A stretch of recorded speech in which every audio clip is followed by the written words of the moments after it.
This encounter started like so many others, a camera, a public space, and a few government employees who still don't understand the First Amendment, but what began as a simple recording in public turned into a full-blown lesson in constitutional law, one the officers won't soon forget. Today, we're in Marion, Ohio, where an auditor calmly, confidently, and legally records in public until a rookie cop decides he's going to educate the citizen by demanding ID. Big mistake. Because this auditor, he doesn't back down. He knows the law better than half the department, and in just a few minutes, he completely schools the officer on what reasonable, articulable suspicion actually means. Then, as the tension builds, a senior officer walks in, and that's when the tables really turn. The sergeant quickly sets the rookie straight, quietly confirming that no ID was required, no crime was committed, and that the citizen was perfectly within his rights. By the end of this encounter, that rookie officer is forced to do the walk of shame, dismissed, embarrassed, and completely shut down by both the auditor and his own superior. How's it going?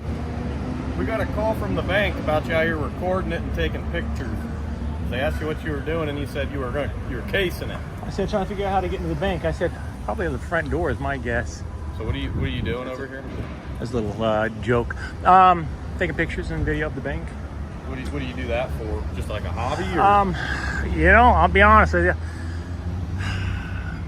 I'm not a huge fan of having conversations with police that aren't necessary on my part. Can I explain something? Yeah. Sure.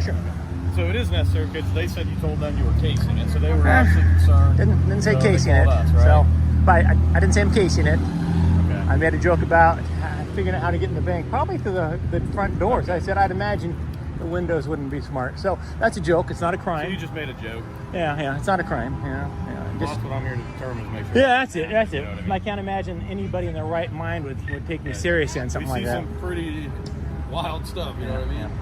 You got any ID on you? Indeed. Do you suspect me of committing a crime? That's what I'm trying to determine. You can't determine whether you suspect me of committing a crime without my ID? You're required to identify yourself to a law enforcement officer, okay? So you're saying that I'm required to identify myself if a law enforcement officer asks in Ohio? In this situation, I'm here investigating this, okay? So what crime do you suspect me of committing? Well, it's suspicious activity. You're trespassing, those sorts of things. I'm trespassing? If you were, okay? You were on their property over there. I am not. It is my understanding. It is my understanding of Ohio law, unless you have reasonable and articulable suspicion of a crime that I have either committed or about to commit or whatever. I mean, just me standing here taking pictures of a bank is not well, your statements to them. Cause. To figure out how to go through the front door. Yeah. Well, that's not what they told us. Oh, well. So I got to go by their end. Will you talk to them?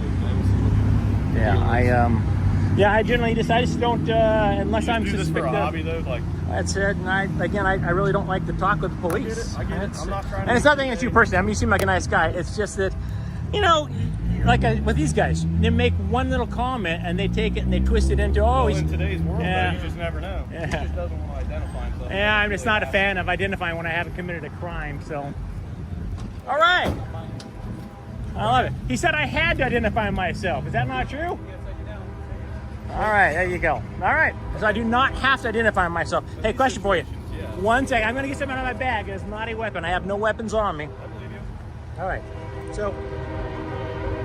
I love the trains. Woo. Yeah. It's so damn noisy. Okay. Hold on. Once he's finished in there, we'll get out of your hair, okay? Sure. Are you just like taking? I know there's a lot of old buildings down here. Yeah, no, but okay. So I was gonna grab my thing here. Okay. What's your name? Can I at least know your name so I know who I'm talking to? I can tell you. My name is actually Mike. I'm with KULT News. Where's that? The first thing, Officer Kelly, I'd like to ask you why you claim that I had to show you my ID. That's not true, though. I don't have to show you my ID if you have no reasonable and articulable suspicion of committing a crime. No, I don't. No, I don't. Not unless you suspect me of committing a crime. Look up failure to disclose information. You have to suspect me of committing a crime. So you're going to walk away today without knowing my name. Are you going to arrest me because I didn't give you my ID? Because I give what they got to say. So I haven't committed a crime, but so you think I have to give my name, date of birth, and everything if I haven't committed a crime? I'm determining if you have. All right. So when you determine I've committed a crime, then you can ask for my ID. But until then, well, all right. Well, your sergeant there, I think told you that is how it works. So, are you under the impression as well, officer, that I have to give you my ID when I haven't committed a crime? So is that a misdemeanor or a felony? Suspicious activity. All right. So go ahead and bounce. I will dismiss you without further argument, Officer Kelly. I know. I'm just saying. But here's where I'm at with it. Okay? Yeah. Is they say it was just odd, so I'm not pushing it. Okay. If you don't want to tell me your name, don't. Okay. Oh, you said I have to though. So do I have to give you my ID or don't I'm not I? gonna push it today because So you're just a nice guy.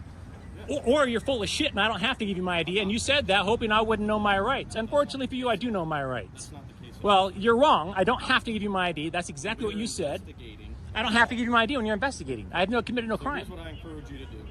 Okay? Just look up the ORC for failure. I'm well aware, I'm just sir. letting you know. Sir, how much time did you spend in law school? You have a good day. Wait, 6 weeks of training in police force? More than that. All right. Well, not enough if you think I have to show you my ID. Have a good day, sir. All right. You have a good day. Thanks for trying to violate my rights. You're unsuccessful today. Yeah, I have to show you my ID, yet I didn't. Yet I didn't show you my ID. Isn't that weird? You said I have to, but yet I didn't. Do you violate everybody's rights in this town? Did the police try to violate everybody's rights in this town, or is it just me? Yeah, go on. Bounce.